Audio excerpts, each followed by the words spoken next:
In the event of a water damage emergency, call PuroClean of Cenla.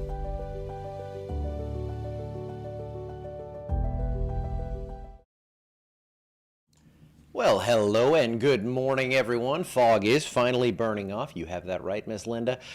We have some kind of mid-level clouds out there, and that's all we're looking at here through the camera across Alexandria. Had some smoke in the sky last night, made for an interesting moonrise.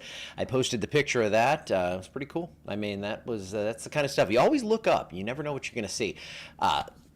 You do know what you're going to see here. Right now, nothing on radar, nothing close, nothing within, I don't know, 800 miles, maybe a few showers down there near the Keys, but active stuff out west in California. We're dealing with absolutely nothing but gorgeous days. If you like warm weather, we've brought some of that back. 56 degrees right now, back into the 70s down there in Homa and New Orleans.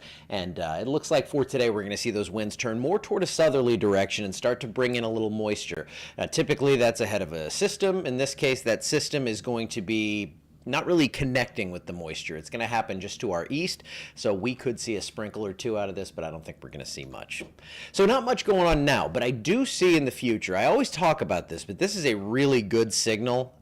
Not this weekend, but next weekend. If you have plans, you're going to want to start kind of thinking about this because I think we're going to see some pretty active weather.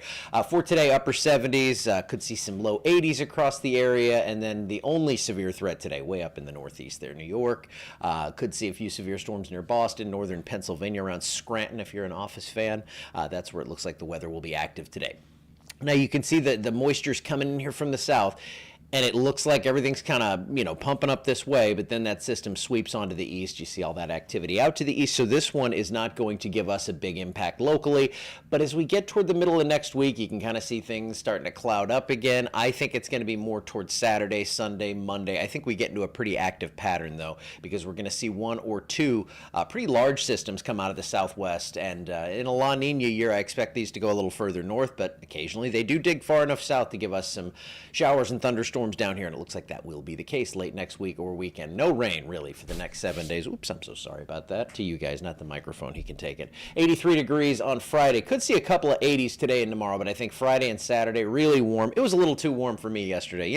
It's fine if it was summer and we had that, but it's November. Let's do more of this. 58 on Monday, 38 to start. I think we will see probably our first freeze Tuesday.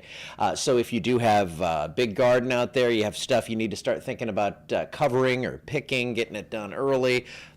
Light freeze looking likely for Tuesday of next week. And then beyond that, I think we warm back up ahead of that system because, again, southwesterly flow coming out ahead of these systems, that's going to bring in some warmth and moisture. And with moisture, with instability, that's going to bring above normal rainfall into the area. I think it's going to be a little more than this, especially as we get toward the end of the period there. I think we're going to see the deeper greens start to show up. And I think we're going to see probably multiple rounds of rainfall, maybe some thunderstorms. And this is kind of our secondary severe season around here. So I'm going to be looking at things pretty closely. It's not as clear cut like up in Missouri. We would kind of get one of these October to November. You'd have that secondary severe season, then you'd have your more traditional spring one, but it would get too cold in the winter. We just kind of go right through from about October through May with that severe season. But this is when it kind of ramps up again, and we will, of course, be watching it closely. And any sort of coverage you need, we will have it live for you here.